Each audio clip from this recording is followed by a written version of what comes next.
Boo-doo-doo-doo. Test.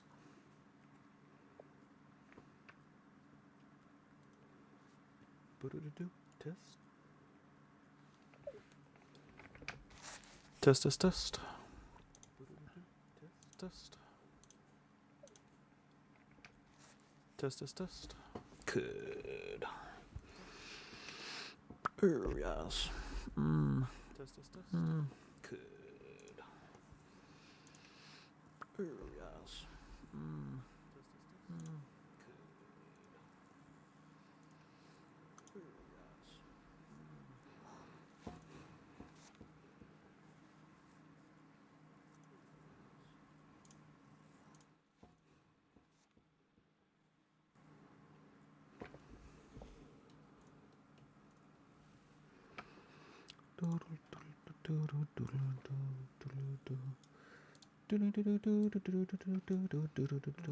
All right, get that set up.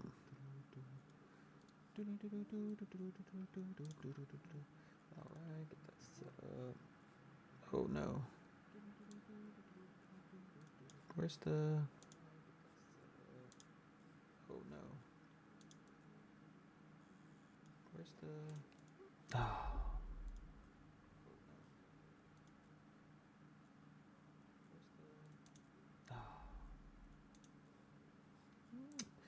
Where did that go?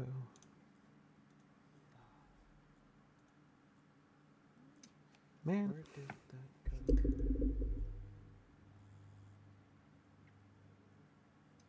Man.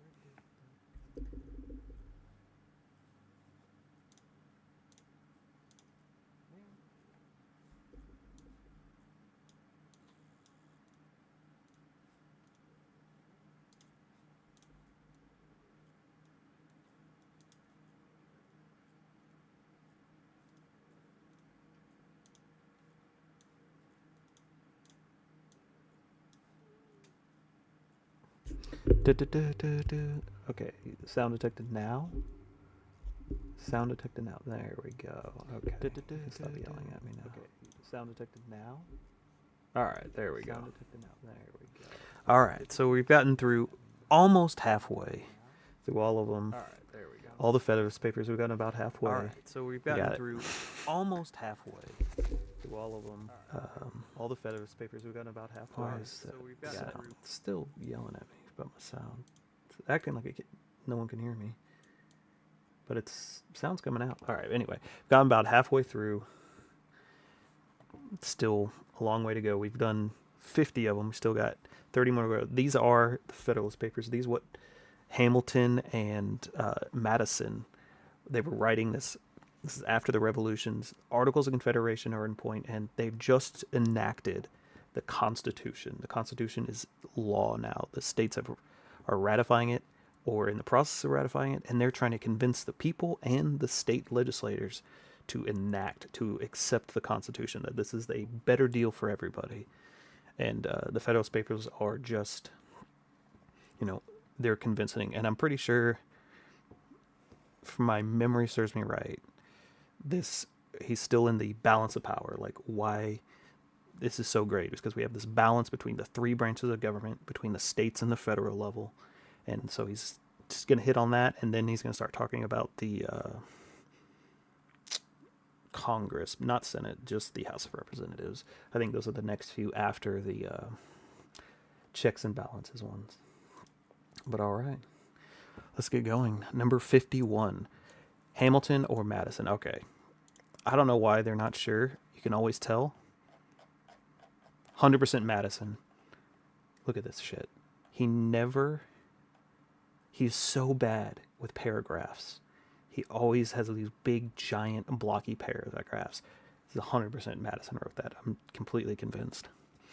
All right. The structure of government must furnish the proper checks and balances between the different departments. Alexander Hamilton or Madison? It's definitely Madison. To the people of the state of New York. To what expedient, then, shall we finally resort for maintaining in practice the necessary partition of power?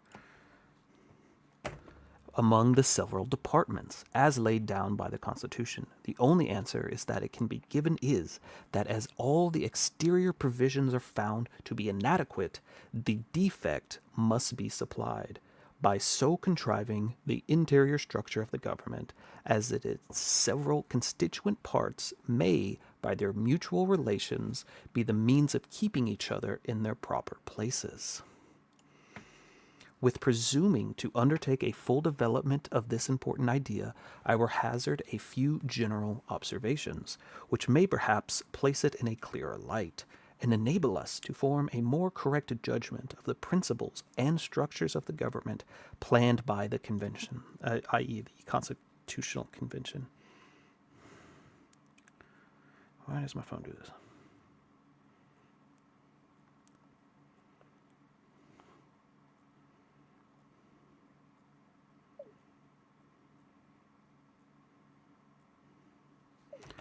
In order to lay a due foundation for the separate and distinct exercises of the different powers of government, which to a certain extent is admitted on all hands to be essential to the preservation of liberty, it is evident that each department should have a will of its own, and consequently should be constituted that the members of each should have a little agency as possible in the appointment of its members of the others.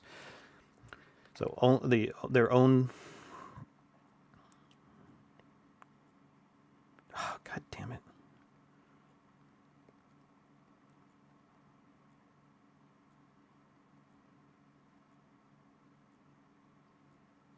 So each department, so Congress, Senate, judicial, executive, they are their agency or their appointment or their department. He uses these kind of interchangeably, are in charge of their people.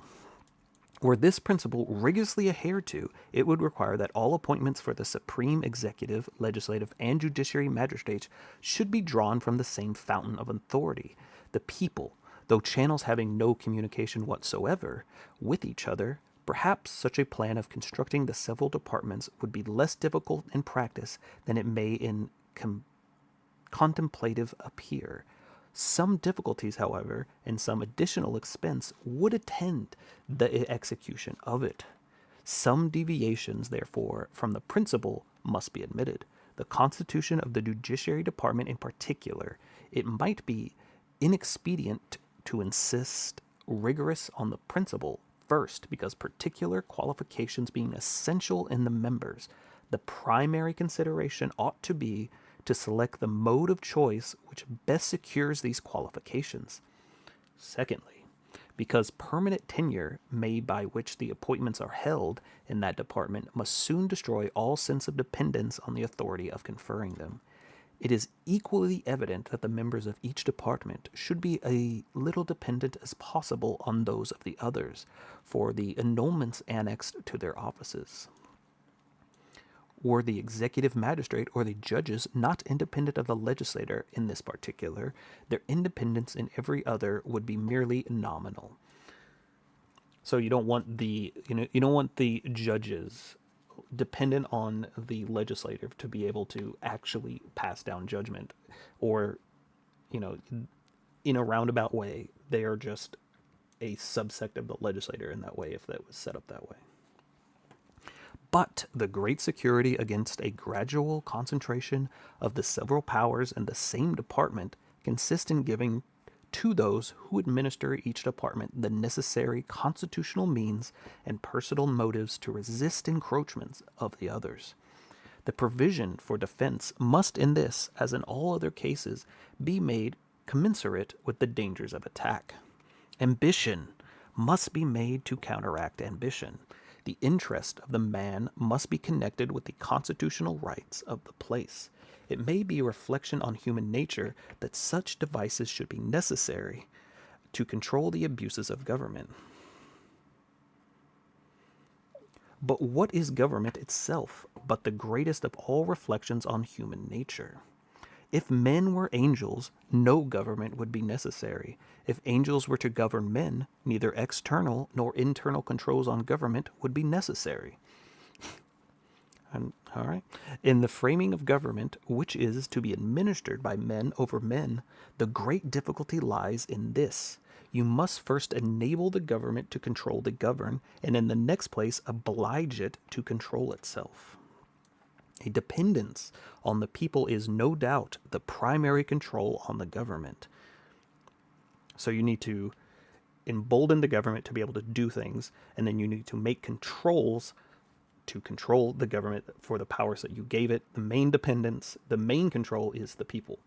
But experience has taught mankind necessity of auxiliary precautions, this policy of supplying by opposite and rival interests. The defect of better motives might be traced through the whole system of human affairs, private as well as public. We see it particularly displayed in all subordinate distributions of power, where the constant aim is to divide and arrange the civil offices in such a manner as that each may be a check on the other, that the private interest of every individual may be sentinel over the public rights. These inventions of prudence cannot be less requisite in the distribution of supreme powers of the state, but it is not possible to give to each department an equal power of self-defense. In republican-style government, the legislative authority necessarily predominates. The remedy for this inconveniency to divide the legislature into different branches and to render them by different modes of election and different principles of action as little connected with each other as the nature of common functions of their common dependence. So this was a big thing that a lot of people don't realize, is that the legislative branch is totally supposed to be the strongest branch out of all three. There are supposed to be separate and balanced branches, but the legislature is supposed to be the supreme one. That is why there's two of them, to counterbalance this extreme power they give to the legislative. On the society will admit, it may be even be necessary to guard against the dangerous encroachments by still further precautions. As the weight of the legislative authority requires that it should be thus divided, the weakness of the executive may require, on the other hand, that it should be fortified. An absolute negative on the legislator appears at first to be the natural defense with which the executive magistrate should be armed. But perhaps it would be neither altogether safe nor all alone sufficient. On ordinary occasions it might not be exerted with the requisite firmness, and on extraordinary occasions it might be perfidiously abused. May not this defect of absolute negative be supplied by some qualified connection between this weaker department and the weaker branch of the stronger department, by which the latter may be led to support the constitutional rights of the former without being too much detached from the rights of its own departments? If the principles on which these observations are founded be just, as I persuade myself they are, and they be applied to the criterion to the several state constitutions and to the federal constitution, it will be found that if the latter does not perfectly correspond with them, the former are infinitely less able to bear such a test. There are moreover, two considerations particularly applicable to the federal system of America, which place that system in a very interesting point of view. First, in a single republic, all power surrendered by the people is submitted to the administration of a single government, and the usurpations are guarded against by a division of government into distinct and separate departments. In the compound Republic America, the power surrendered by the people is first divided between two distinct governments, and then the portion allotted to each subdivided among the distinct and separate departments. Hence, a double security arises to the rights of the people. The different governments will control each other at the same time that each will be controlled by itself. Secondly, it is of a great importance in a republic not only to guard the society against the oppression of its rulers, but to guard one part of society against the injustice of the other part. Different interests necessarily exist in different classes of citizen. If a majority be united by a common interest, the rights of the minority will be insecure. But there are two methods of providing against this evil. The one by creating a will in the community independent of the majority, that is, of the society itself, the other by comprehending in the society so many separate descriptions of citizens as will render an unjust combination of the majority of the whole improbable, if not impracticable.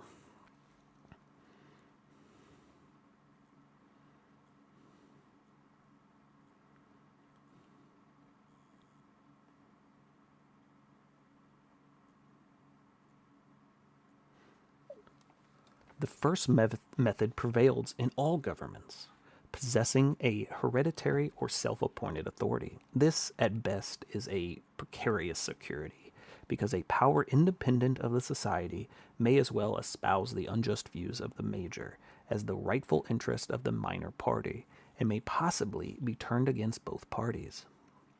The second method will be exemplified in the Federal Republic of the United States. Whilst all authority in it will be derived from and dependent on the society itself will be broken into many parts, interests, and classes of citizen. That the rights of individuals or of the minority will be in little danger from interested combinations of the majority. In a free government, the security for civil rights must be the same as that for religious rights. It consists on one case in the multiplicity of interest, and in the other, the multiplicity of sex. SECTS. Sex. The degree of security in both cases will depend on the number of interest and sections. I'm just going to say sections because the auto mod gets crazy. And this may be presumed to depend on the extent of country and number of people comprehended under the same government.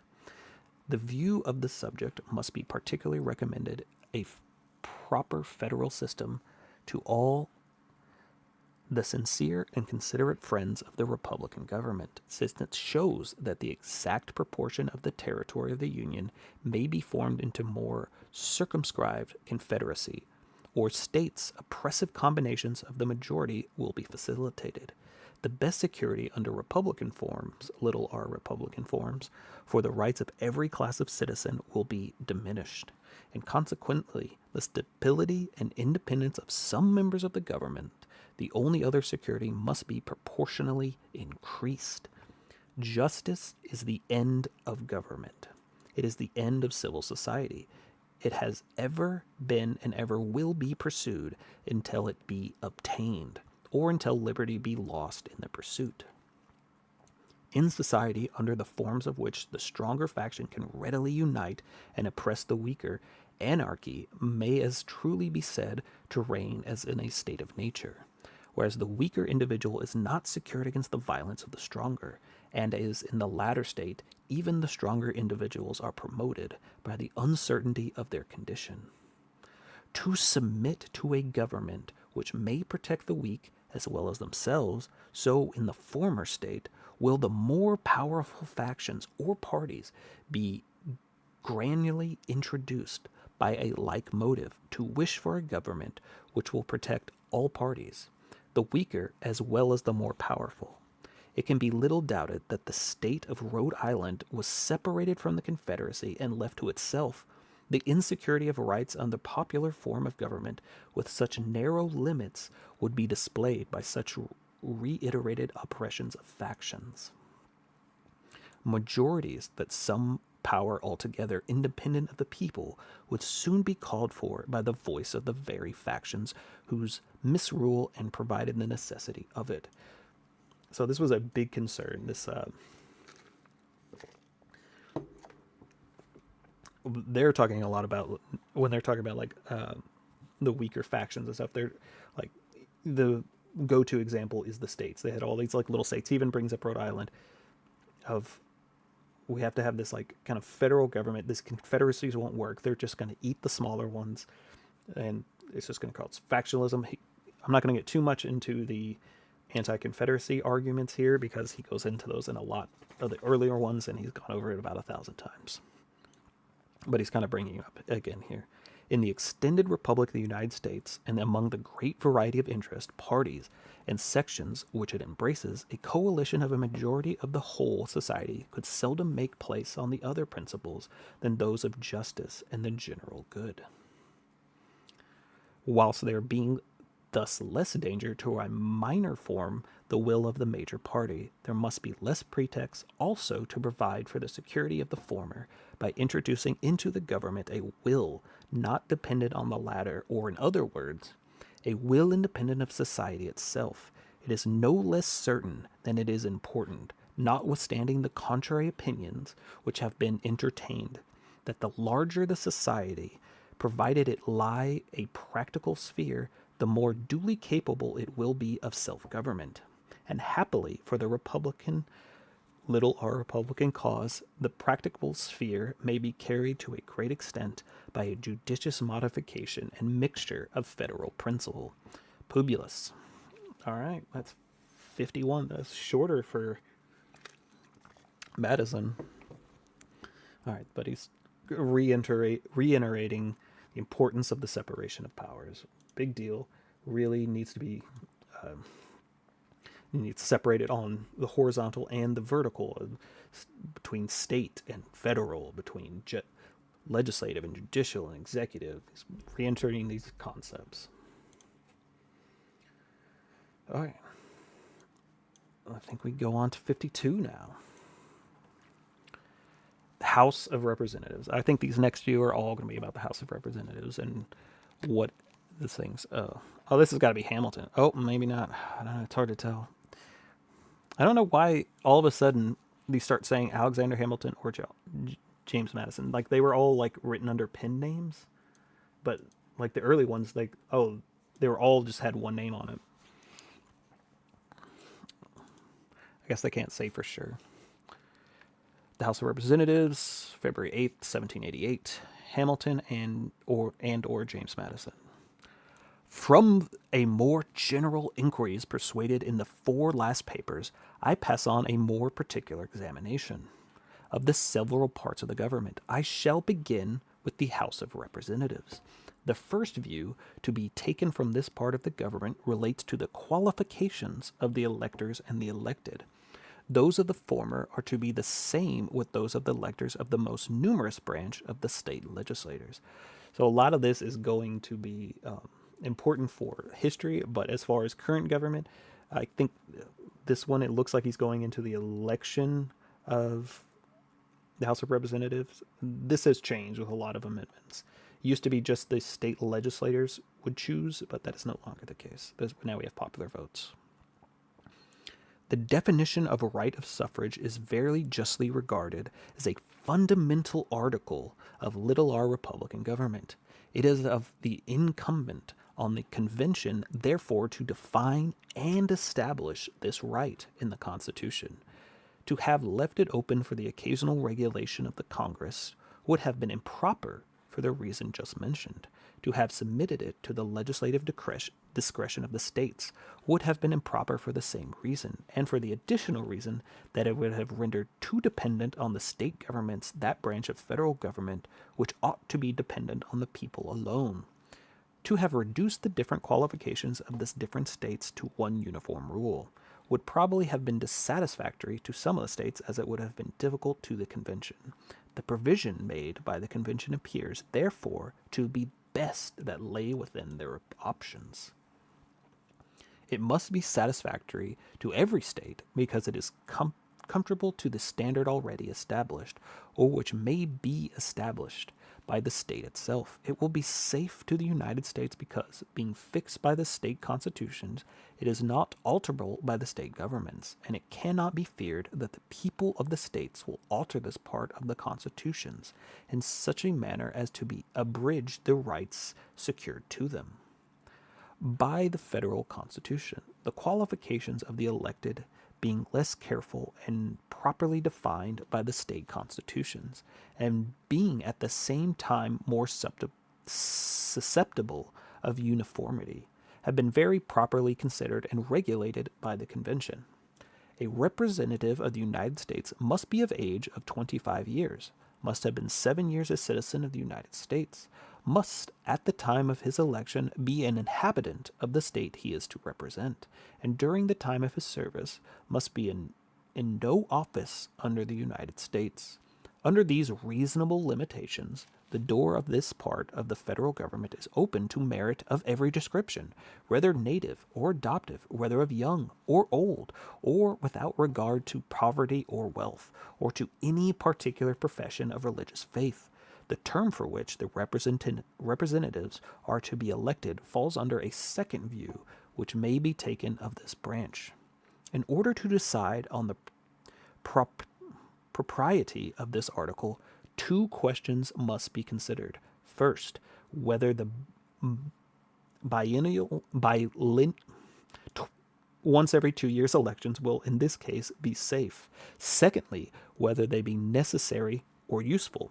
First, as it is essential to liberty that the government in general should have a common interest with the people, so it is particularly essential that the branch of it under consideration should have an immediate dependence on and an immediate sympathy with the people. This is why the House of Representatives is always called like the People's House, or the People's Branch, because it's supposed to be the direct representatives from the people and no other interest. Frequent elections are unquestionably the only policy which this dependence and sympathy can be effectually secured. But what particular degree of frequency may be absolutely necessary for the purpose does not appear to be susceptible of any precise calculation, and must depend on a variety of circumstances with which it may be connected. Let us consult experience.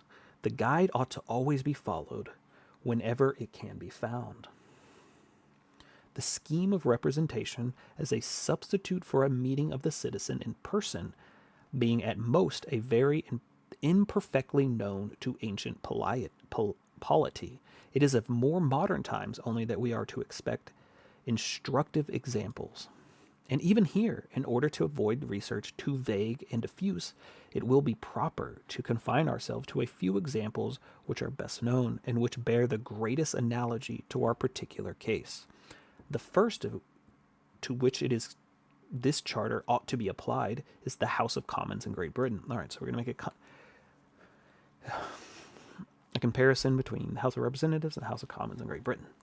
The history of this branch of the English Constitution, anterior to the date of the Magna Carta, is too obscure to yield instruction, and the very existence of it has been made a question among political antiquaries. The earliest records of subsequent date provide the parliaments were to sit only every year. Not that they were to be elected every year, and even these annual sessions were left so much at the discretion of the monarch that under various pretexts very long and dangerous intermissions were often contrived by royal ambition. To remedy this grievance, it was provided by statute in the reign of Charles II that the intermissions should not be protracted beyond a period of 3 years. On the ascension of William III, when a revolution took place in government, the subject was still more seriously resumed, and it was declared to be among the fundamental rights of the people that parliaments ought to be held frequently, all caps. By another statute, which passed a few years later in the same reign, the term frequently, which had alluded to the triennial period settled by the time of Charles II, is reduced to precise meaning, it being expressly enacted that a new parliament shall be called with 3 years after the termination of the former. The last change, from 3 to 7 years, is known to have been introduced pretty early in the present century, on alarm for the Hanoverian secession. I don't know. I need to look that. I'm going to note that down. I don't know anything about the Hanover secession crisis. All right. From these facts, it appears that the greatest frequency of elections, which has been deemed necessary in that kingdom for binding the representatives to their constituents, does not exceed a triennial return of them. And if we may argue from the degree of liberty retained even under septennial elections and all other vicious ingredients in the parliamentary constitutions, we cannot doubt that a reduction of the period from 7 to 3 years, which the other necessary reforms would so far extend the influence of the people over their representatives as to satisfy us that biennial elections under the federal system cannot possibly be dangerous to the requisite dependence of the House of Representatives on their constituents. Elections in Ireland, till of late, were regulated entirely by the discretion of the Crown, and were seldom repeated, except on the accession of a new prince or some other contingent event. The Parliament, which commenced with George II, was continued throughout his whole reign, a period of about 35 years. The only dependent of the representatives on the people consisted in the right of the latter to supply occasional vacancies by the election of new members, and in the chance of some event which might produce a general new election. All right, so he's like, our House of Representatives way better than this like king-controlled House of whatever the British one's called. That one's lame. You can just call them whenever they want or tell them not to come. We got it every 2 years. The ability of the Irish Parliament to maintain the rights of their constituents, so far as the disposition might exist, was extremely shackled by the control of the Crown over the subjects of their deliberation. Of late, these shackles, if I mistake not, have been broken, and the octennial parliaments have besides been established. What effect may be produced by this partial reform must be left to further experience. The example of Ireland, from this view of it, can throw out little light on the subject. As far as we can draw any conclusion from it, it must be that the people of that country have been able under all these disadvantages to retain any liberty whatsoever. The advantage of biennial elections would secure them to every degree of liberty, which might depend on due connection between their representatives and themselves. Let us bring our inquiries nearer home. The example of these states, when British colonies, so when we were colonies, claims particular attention at the same time that it is so well known to require little to be said of it. The principle of representation in one branch of the legislature at least was established in all of them. So all the 13 colonies had some sort of legislator. But the periods of elections were different. They varied from 1 to 7 years. We have any reason to interfere from that spirit of conduct of the representatives of the people prior to the Revolution that biennial elections would have been dangerous to the public liberties? ? The spirit which everywhere displayed itself to the commensurate of the struggle, and which vanquishes the obstacles to independence, is the best of proofs that a sufficient portion of liberty had been everywhere enjoyed to inspire both a sense of worth and zeal for its proper enlargement. This remark holds good, as well as with the regard of the colonies which elections were least frequent, and as those where elections were most frequent, Virginia was the colony which stood first in resisting the parliamentary usurpations of Great Britain. It was the first also in espousing a public act, the resolution of independence. That's a little bone he's throwing there to Virginia. I think they were kind of later on the ratification train. So he was kind of like, hey, Virginia was first doing that stuff. Maybe should be first now. In Virginia, nevertheless, I have been misinformed. Elections under the former government were septennial.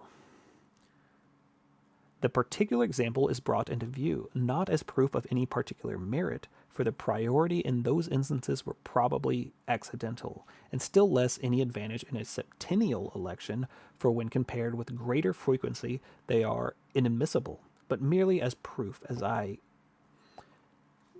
conceive it to be very substantial proof that the liberties of the people can be in no danger from biennial elections.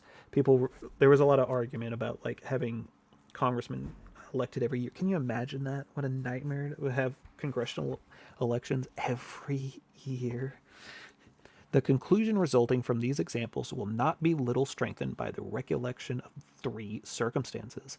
The first is that the federal legislative legislature will possess a part only, that the supreme legislative authority, which is vested completely in the British Parliament, and which, with very few exceptions, was exercised by colonial assemblies and the Irish legislature. It is received and well-founded maximum that where no other circumstances affect the cause, the greater the power is, the shorter ought to be the duration, and conversely, the smaller the power, the more safely may it be duration be protracted.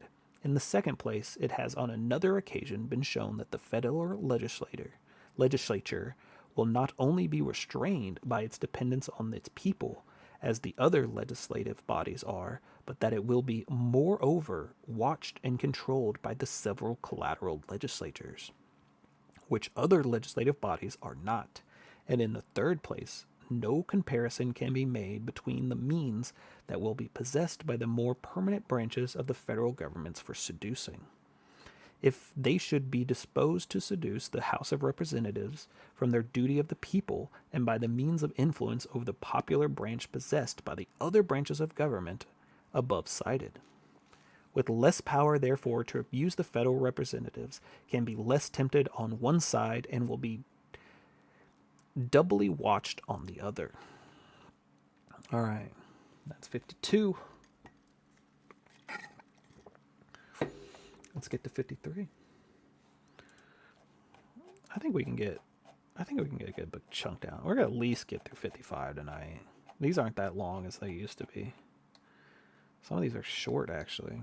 Some of these used to be pages long. And I was like, I'd be getting them like an hour into this, and I'd be like, God, I'm fucking tired. I've only read one. All right, same subject continued, still on the House of Representatives. Alexander Hamilton or James Madison, February 1788. This is Madison. It's one paragraph. Every time. It's one giant, huge paragraph. I shall, all caps, perhaps be reminded of current observation that where annual elections end, tyranny begins. If it be true, as often has been remarked, that saying which become proverbial are generally founded in reason, it is not less true that when once established, they are often applied to cases to which the reason of them does not extend. I need not look for proof beyond the case before us. What is the reason on which this proverbial observation is founded? No man will be subject himself to the ridicule of pretending that any natural connection subsist between the sun or the seasons, and that the period within human virtue can bear the temptation of power. Happily for mankind, liberty is not, in that respect, confined to any single point of time, but lies within extremes, which afford sufficient latitude for all the variation which may be required by the various situation and circumstances of civil society. The election of magistrates might be, if were found expedient, as in one instances, it actually has been daily, weekly, or monthly, as well as annual, and if circumstances may require a deviation from the rule on one side, why not also on the other side? Turning our attention to the periods established among ourselves for the election of the most numerous branches of the state legislators, we find them by no means coinciding any more in this instance than in the elections of the other civil magistrates. In Connecticut and Rhode Island, the periods are half yearly, and in the other states, South Carolina excepted, they are annual. In South Carolina, they are biennial, as it is proposed in the federal government. Here is a difference, as 4-1, between the longest and shortest periods, and yet it would be not easily to show that Connecticut or Rhode Island is better governed or enjoys greater share of rational liberty than South Carolina, or that either one or the other of these states is distinguished in these respects and by these causes from the states whose elections are different from both. All right, so showing how all these states have different links for electives, and it's not really making this huge difference in liberty between the states because of the different share or a different time between congressional elections.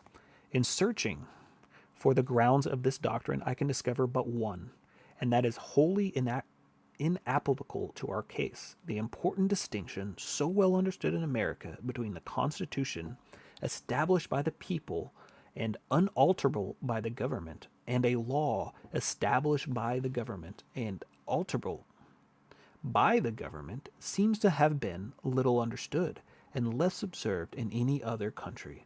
Wherever the supreme power of the legislation has resided, has been supposed to reside also a full power to change the form of government. Even in Great Britain, where the principles of political and civil liberty have been most discussed, and where we hear the most of the rights of the Constitution, it is maintained that the authority of the Parliament is transient and uncontrollable, as well as with regard to the Constitution, as the ordinary objects of legislative provision. They have accordingly, in several instances, actually changed, by legislative acts, some of the most fundamental articles of the government. They have in particular, on several occasions, changed the period of election, and on the last occasion, not only introduced septennial in the place of triennial elections, but by the same act continued themselves in place 4 years beyond the term for which they were elected by the people. So he's like, it's good that we have this in the Constitution, that this is not just some law that we can change, because the British Parliament, they changed their elections to from 3 years to whatever, septennial years, and that means they got to stay in power for another 4 years just because they said they were changing the elections. And attention to these dangerous practices has produced a very natural alarm in the votaries of free government, of which frequency of elections is the cornerstone, and has led them to seek for some security to liberty against the danger to which it is exposed. Where no constitution paramount to the government either existed or could be obtained, no constitutional security similar to that established in the United States was to be attempted. Some other security, therefore, was to be sought for, and what better security would the case admit than that of selecting and appealing to some simple and familiar portion of time as the standard for measuring the danger of innovations, for fixing the national sentiment, and for uniting the patriotic exertions. The most simple and familiar portion of time applicable to the subject was that of a year, and hence the doctrine has been calculated by the laudable zeal to erect some barrier against the gradual innovations of an unlimited government, and that the advance towards tyranny was to be calculated by the distance of departure from a fixed point of annual elections. But what necessity can there be of applying this expedient to the government limited, as the federal government will be by the authority of the paramount Constitution? Or who will pretend that the liberties of the people of America will not be more secure under the biennial elections, unalterably fixed by such a constitution, that those of any other nation would be, where elections were annual or even more frequent, but subject to alteration by the ordinary power of government? The second question stated is whether biennial elections be necessary or useful. The propriety of answering this question in the affirmative will appear from several very obvious considerations. No man can be a competent legislator who does not add to an upright intention and of sound judgment to a certain degree of knowledge of the subject of which it is to legislate. Okay, so his first argument, why you want every 2 years and not every year, is because he needs to know how to do his job. A part of this knowledge may be acquired by means of information which lie within the compasses of men in private as well as public stations. Another part can only be attained, or at least thoroughly attained, by actual experience in the station which requires the use of it. The period of service ought therefore, in all cases, to bear some proportion to the extent of practical knowledge requisite to the due performance of this service. The period of legislative service established in most of the states for the more numerous branch is, as we have seen, 1 year. The question may then be put into this simple form: does the period of 2 years bear no greater proportion to the knowledge requisite for federal legislative than 1 year does to the knowledge of requisite for state legislation? The very statement of the question in this form suggests the answer ought to be given to it. In a singular state, the requisite knowledge relates to the existing laws which are uniform throughout the state, and with which all the citizens are more or less conversant, and to the general affairs of the state, which lie within a small compass and are not very diversified, and occupy much of the attention and conversation of every class of people. The great theater of the United States presents a very different scene. The laws are so far from being uniform that they vary in every state, whilst the public affairs of the Union are spread throughout a very extensive region, and they are extremely diversified by local affairs connecting to them. Okay, so state legislators usually get elected every year in this current time. He's like, with just the more complexity of being a federal representative, you would need more than 1 year. If it takes a state legislator 1 year to figure out the job, it's going to take a United States congressman of the whole federal government with all the different laws in every state at least 2 years. So the 2 years is another point for the 2-year term over the 1-year term, and can with difficulty be correctly learnt in any other place than in the central councils to which knowledge of them will be brought by the representatives of every part of the empire. Yet some knowledge of the affairs and even of the laws of the states ought to be possessed by the members of each of the states. How can foreign trade be properly regulated by uniform laws without some acquaintance with the commerce, the ports, the usages, the regulations of the different states? How can the trade between different states be duly regulated without some knowledge of their relative situations in the other respects? How can taxes be judicially imposed and effectually collected if they be not accommodated to the different laws and local circumstances related to the objects in the different states? How can uniform regulations for militia be duly provided without a similar knowledge and many internal circumstances by which the states are distinguished from each other? These are the principal objects of federal legislation, and suggest most forcibly that the extensive information which the representatives ought to acquire, the other interior objects will require a proportional degree of information with regard to them. It is true that all these difficulties will, by degrees, be very much diminished, and that most laborious task will be the proper inauguration of government and the primeval formation of a federal code. Improvements on the first droughts will every year become both easier and fewer. Past transactions of government will be ready and accurate source of information to new members. The affairs of the Union will become more and more objects of curiosity and conversation among the citizens at large, and the increased intercourse among those different states will contribute not a little to diffuse a mutual knowledge of their affairs, and this again will contribute to a general assimilation of their manners and laws, by with all the abatements to the business of federal legislation must continue so far to exceed, both in novelty and difficulty, the legislative business of a single state as to justify the longer period of service assigned to those who are to transact it. A branch of knowledge which belongs to the acquirements of a federal representative and which has not been mentioned is that of foreign affairs. In regulating our own commerce, he ought to be not only acquainted with the treaties between the United States and other nations, but also with the commercial policy and laws of other nations.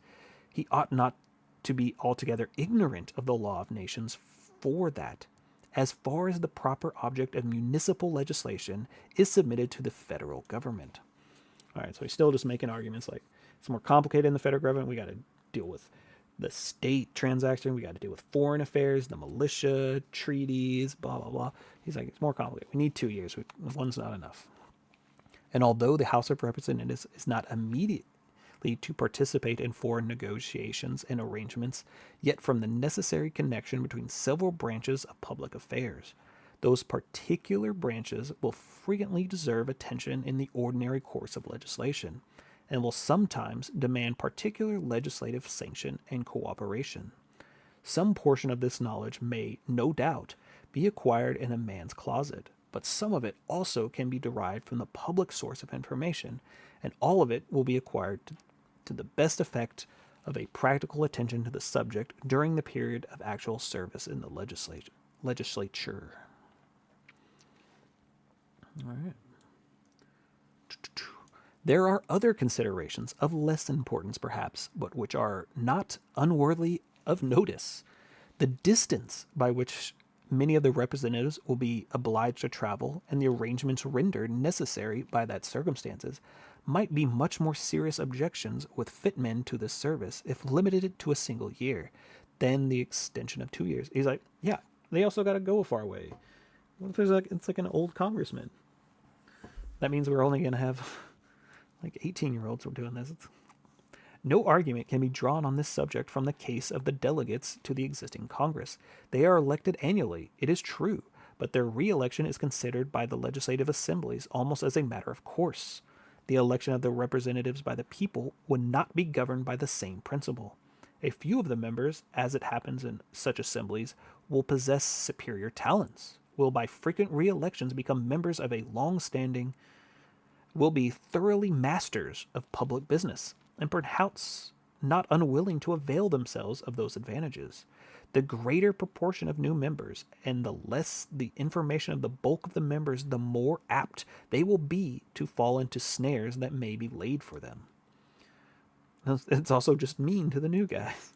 This remark is no less applicable to the relation which subsists between the House of Representatives and the Senate. It is an inconvenience mingled with advantages of our frequent elections even in single states, where they are large and hold but one legislative session in a year, that spurious elections cannot be investigated and annulled in time for the decision to have its due effect.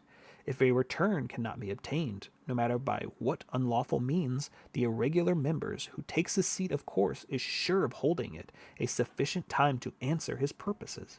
Hence, a very pernicious encouragement is given to the use of unlawful means for obtaining irregular returns. Were elections for federal legislative to be annual, this practice might become a very serious abuse, particularly in the more distant states.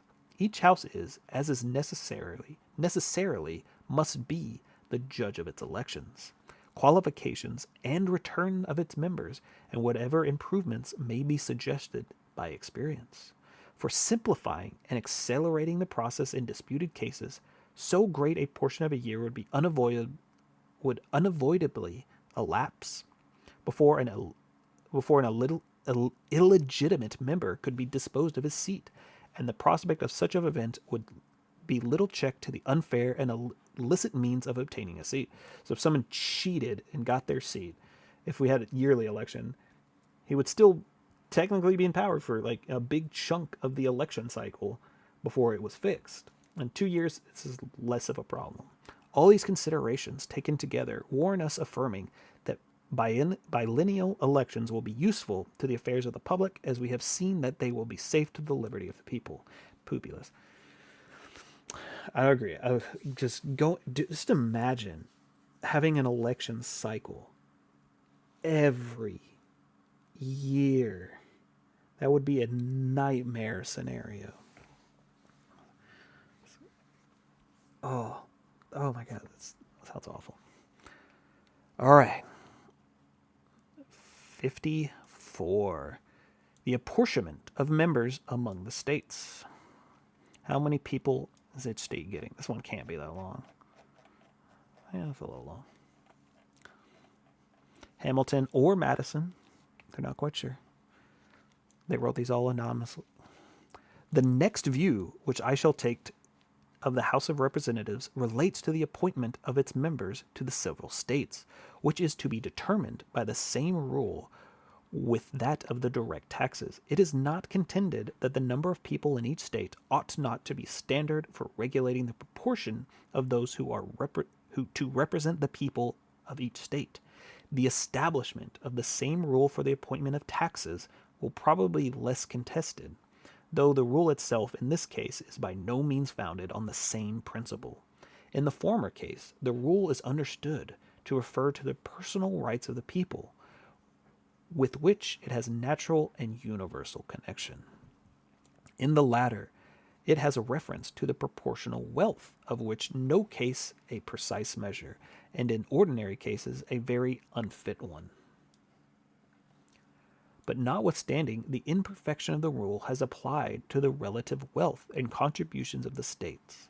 It is evidently the least objectionable among the practicable rules, and has too recently obtained the general sanction of America, not to have found a ready preference with which let me go back.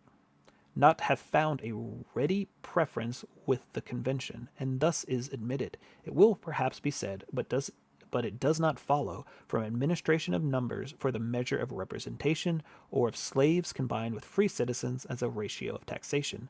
The slaves ought to be included in the numerical rule for representation. Slaves are considered as property, not as persons. They ought to, therefore, be comprehended in estimates of taxation which are founded on property, and to be excluded from the representative taxations which were regulated by the census of person. This is the objection, as I understand it. He's stating objection. That wasn't his idea. He's stating an objection to the counting of slavery, stated in its full force. I shall be equally candid by stating the reasoning which may be offered on the opposite side. We subscribe to the doctrine, might one of our southern brethren observe, that representation relates more immediately to persons and taxation more immediately to property, and we join in the application of this distinction in cases of our slaves, but we must deny the fact that the slaves are considered merely as property, and in no respect whatsoever persons. The true state of this case is that they partake in both of these qualities, being concerned by our laws, in some respect as persons, and in other respects as properties, in being compelled to labor not for himself, but for the master, in being vendible by one master to another master, in being subject at all times to be restrained to his liberty and chastisement in his body, by the capriciousness of another. The slave may appear to be degraded from this human rank, and classified with those rationalities which fall under the legal domination of property, in being protected, on the other hand, in his life and his limbs against the violence of all others, even the masters of his labor and his liberty, in being punishable himself for all violence committed against others. The slave is no less evidently regarded by the law as a member of the society, not as the part of the irrational creation, as a moral person, not as a mere article of property. So there's the argument of, like, this is where the 3/5 compromise is. It's like Madison's making the point. He's like, what? I'm live. How is that inactivity?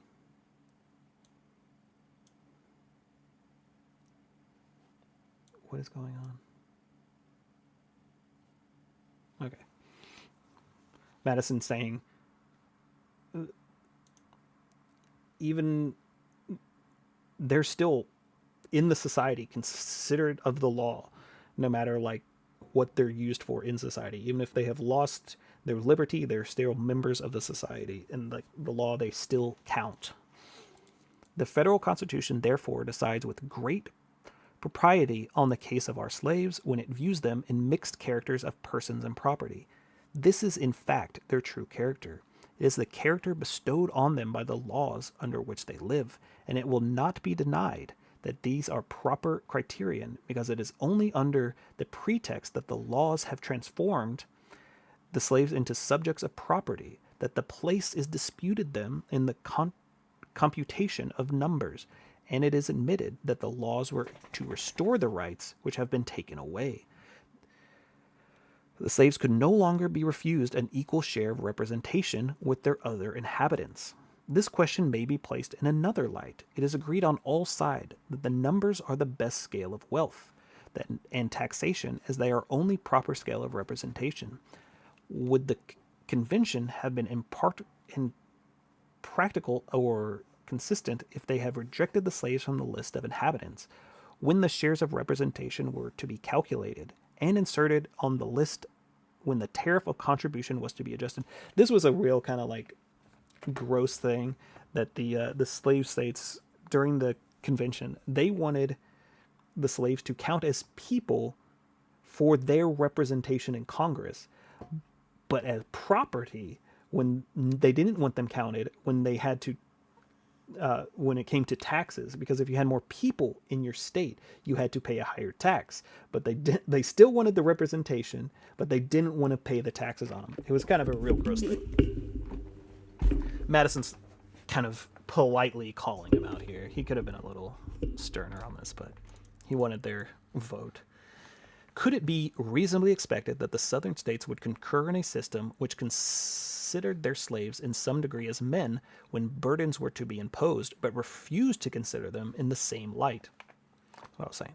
When advantages were to be conferred, might not some surprise also be expressed that those who reproach the southern states with the barbarous policy of considering as property a part of their human brethren, should themselves contend that the government to which all the states are to be parties ought to consider this unfortunate race more completely in the unnatural light of property than the very laws of which they complain? It may be replied, perhaps, that slaves are not included in the estimate of representatives in any of the states possessing them. They either vote themselves nor increase the votes of their masters. Upon what principle? Then ought they had be taken in the federal estimates of representation. In rejecting them altogether, the Constitution would, in this respect, have followed the very laws which have appealed at them as a proper guide. This objection is respelled by a single observation.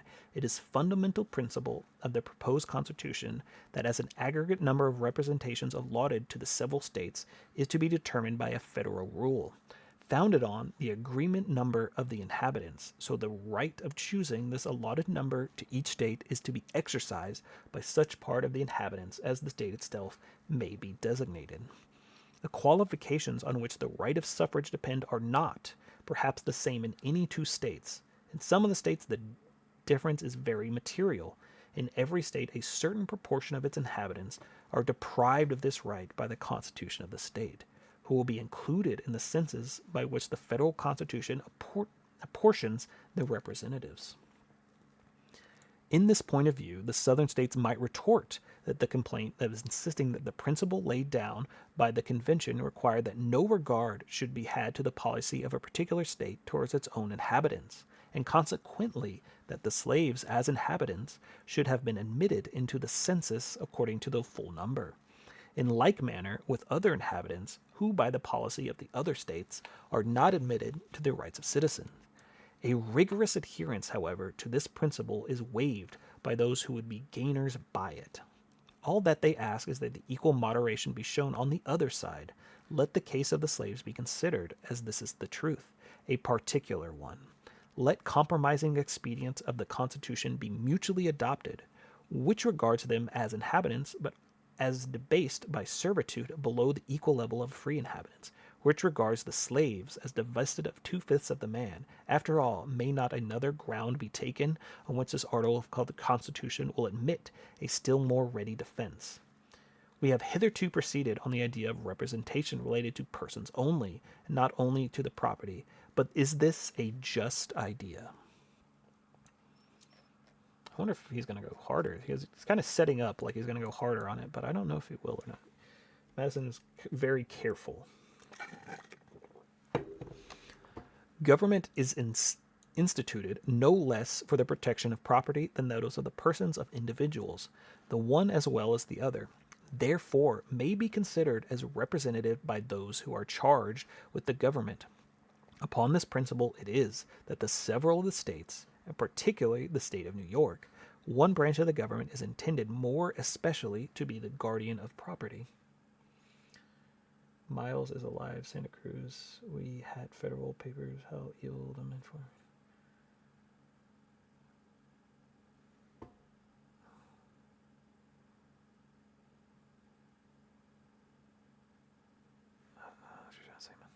And it is accordingly elected by the part of society which is most interested in the object of government. In the federal constitution, the policy does not prevail. The rights of property are committed to the same hands with the personal rights. Some attention ought, therefore, to be paid to properly in the choice of those hands. Quotation.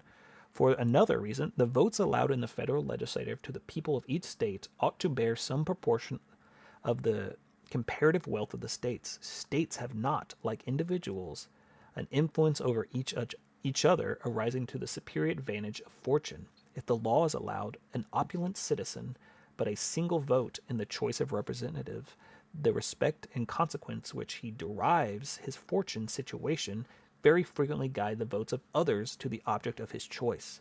And though this imperceivable channel, the rights of property are conveyed into public representation. A state possesses no such influence over other states. It is not probable that the richest state in the Confederacy will ever influence the choice of a single representative in another state, nor will the representatives of the larger and richer states possess any other advantage in the federal legislative over the representatives of other states than what may result from their superior numbers alone. As far, therefore, their superior wealth and weight may justly entitle them to any advantage, it ought to be secured to them by a superior share of representation.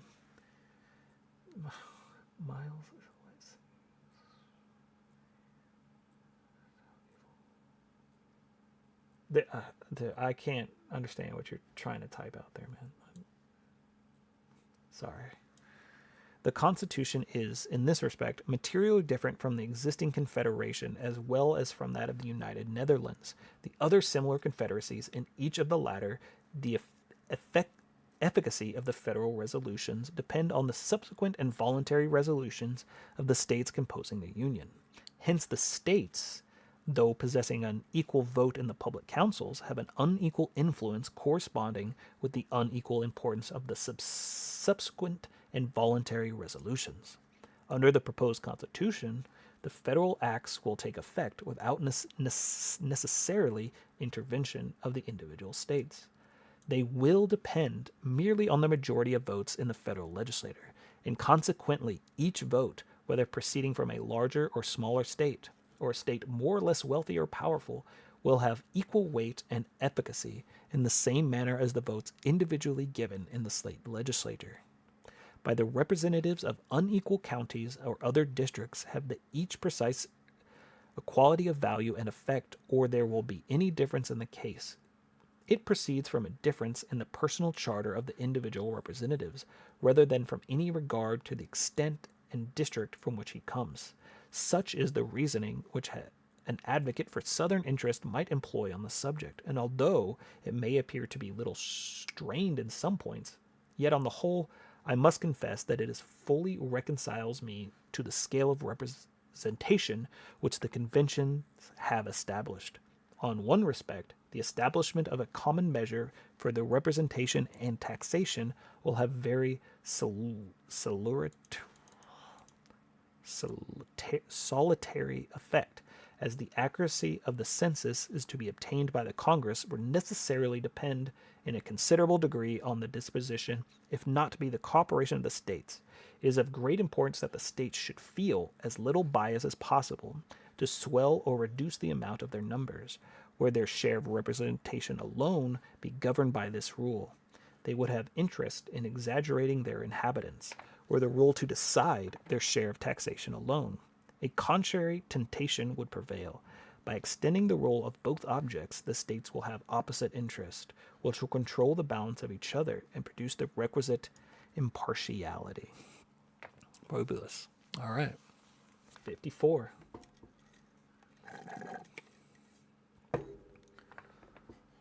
Was because...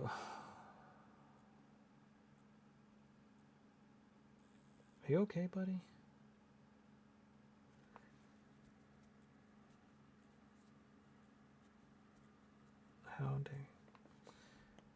I don't think this guy's okay. I think he's spelling out. All right. Next one, still House of Representatives. Not too long. All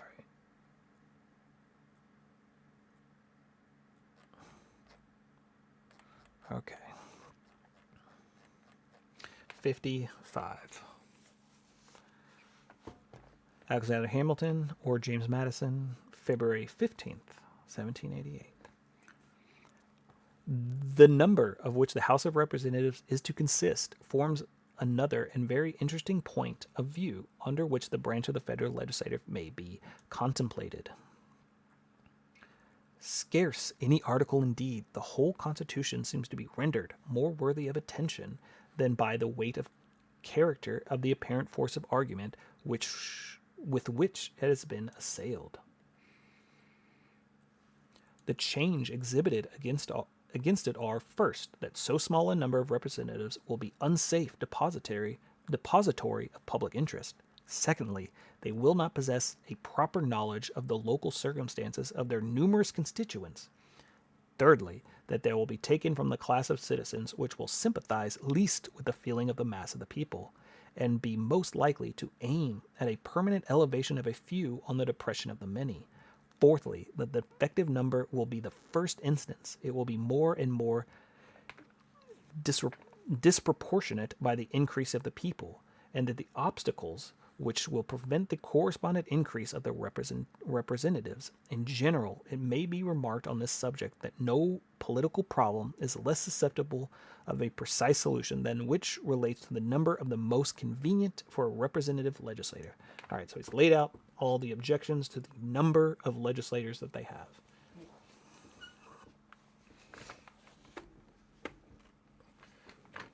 And so he's probably going to address these one at a time.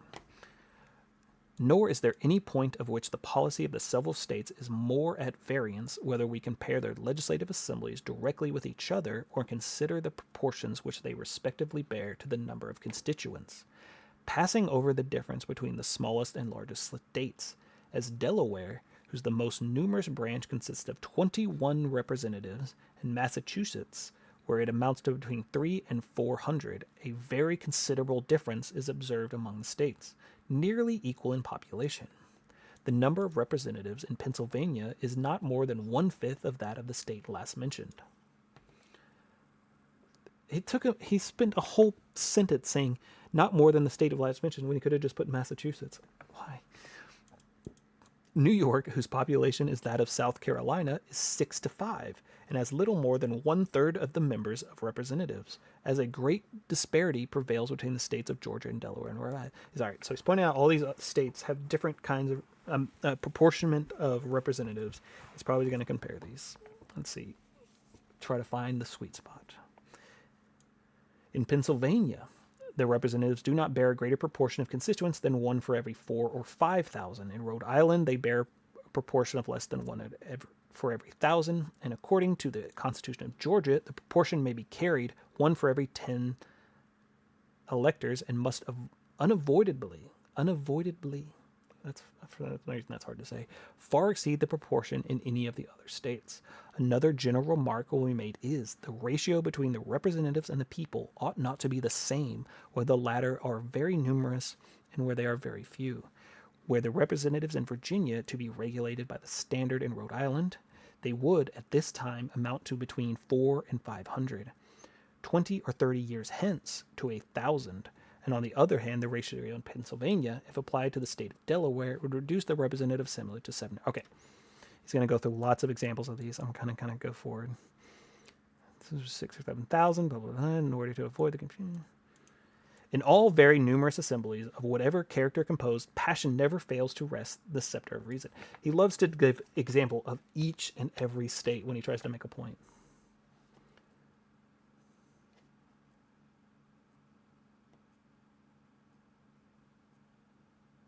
Teresa, I don't know what you're talking about. Sorry. I don't know what you're saying.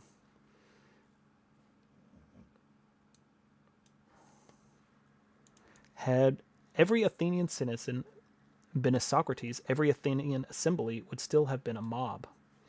It is necessary also to recollect the observations which they applied in the case of biennial elections, for the same reason that the limited powers of Congress and the control of the state legislative justify less frequent elections than the public safety might otherwise require. The members of Congress need be less numerous than possessed of the power of legislation.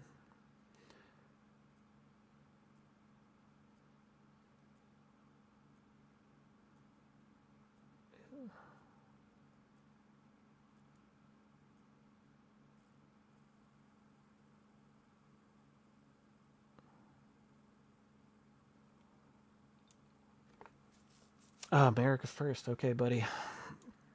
Yes. I'm aware that the Republicans have tried to coup the government multiple times in the last few years. It's okay, though. I'm sure your feelings are very hurt. And we're under no other than the ordinary restraint of other legislative bodies. With the general ideas in our mind, let us weigh the objections which have been stated against the number of members proposed for the House of Representatives.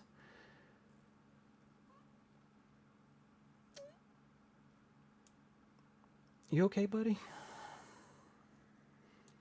It is said, in the first place, that a number cannot be safely trusted with so much power. The number of which the branch of the legislative consists, the outside of the government, will be 65. Within 3 years, a census is to be taken, and the number may be augmented to one for every 30,000 inhabitants. And with every successive period of 10 years, the census is to be renewed. The augmentations may continue to be made under the above limitation. It will not be thought an extravagant conjecture that the first census will, at any rate, for every 1 in 30,000, raise the number of representatives to at least 100. America First, buddy. Hey, you should go to my page. I got a whole playlist of every violation of the Constitution. You can go have a great time. Estimating the slaves in the proportion to 3/5, it can be scarcely be doubted that the population of the United States will by that time, if it does not already account to 3 million. At the expiration of 25 years, according to the computed rate of increase, the number of representatives will amount to 250 years to 400. This number will, I presume, put an end to all fears arising from the smallness of the body. I take for granted here what I shall, in answering the fourth objection, hereafter show that the number of representatives will be augmented from time to time in the manner provided by the Constitution. This guy is super triggered. On contrary supposition, I should admit that the objection to have a very great weight indeed. The true question be decided then is, whether the smallness of the number as a temporary regulation be dangerous to the public liberty, whether 65 members for a few years and 100 or 200 a few years more be safe depository for a limited and well-guarded power of legislating the United States. Socialism, you just go, this has nothing to do with that, buddy, so just go have a good time.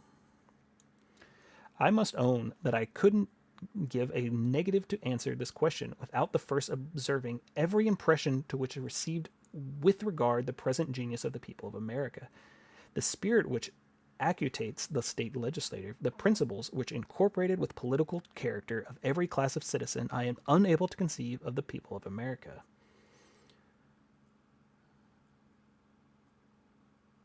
Okay, Teresa, you gotta go. I don't know, you gotta get that mental health under control. In their present temper or any other circumstances which should speedily happen, will choose every second year repeat the choice of 65 or 100 men who would dispose the form to persuade the scheme of tyranny and treachery. I am unable to conceive that the state legislators, which must feel so motives to watch, that which possess so many means of counteracting the federal legislature, which fail either to detect or defeat a conspiracy of the latter against the liberties of the common constituents. I am equally unable to conceive that there are at this time, or can any short time in the United States, any 65 or 100 men capable of recommending themselves to choice of the people at large, who would either desire or dare within the short space of 2 years. To betray the solemn trust committed to them, what change of circumstances, time and fuller population of our country may produce, requires a prophetic spirit to declare, which makes no part of the pretensions. Okay, I gotta put you on pause.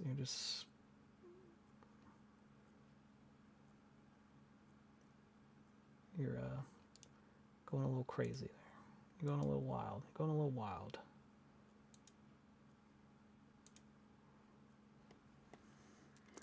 By judging from the circumstances now before us, and from the probable state of them with the moderate period of time, I must pronounce that the liberties of America cannot be unsafe in the number of hands proposed to the federal Constitution.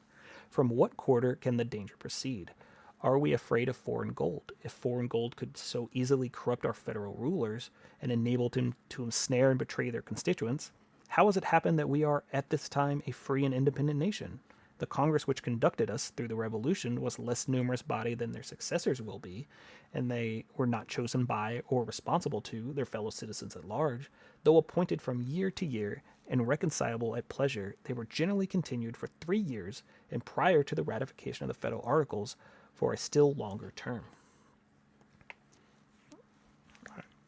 I'm just going over the arguments of why, or, why the size of the House of Representatives is not that big a deal.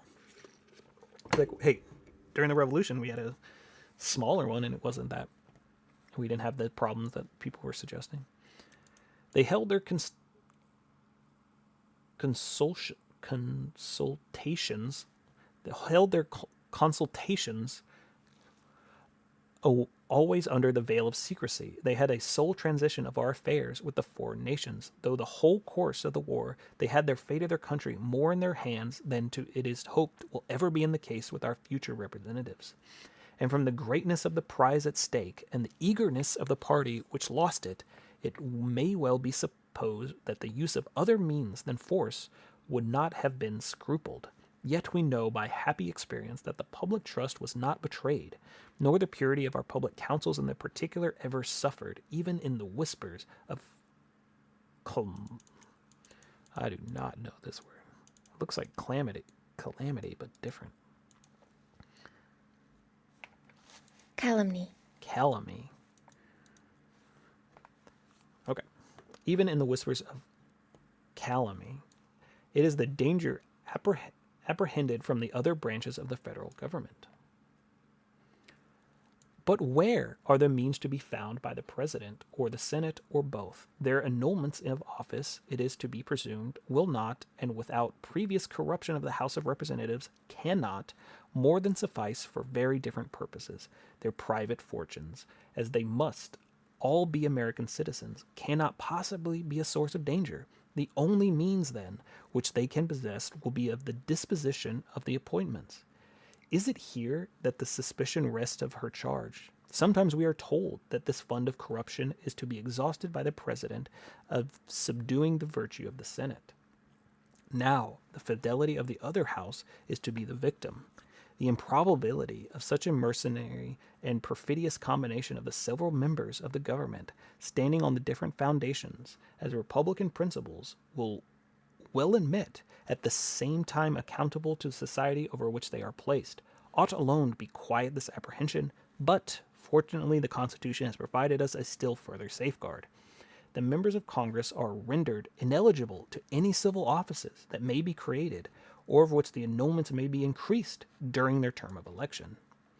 No offices, therefore, can be dealt to the existing members but such as become vacant by ordinary casualties, and to suppose that these would be sufficient to purchase the guardians of the people, selected by the people themselves, is to renounce every rule by which the events ought to be calculated, and to substitute an indiscriminate, unbounded jealousy, which all resounding must be vain.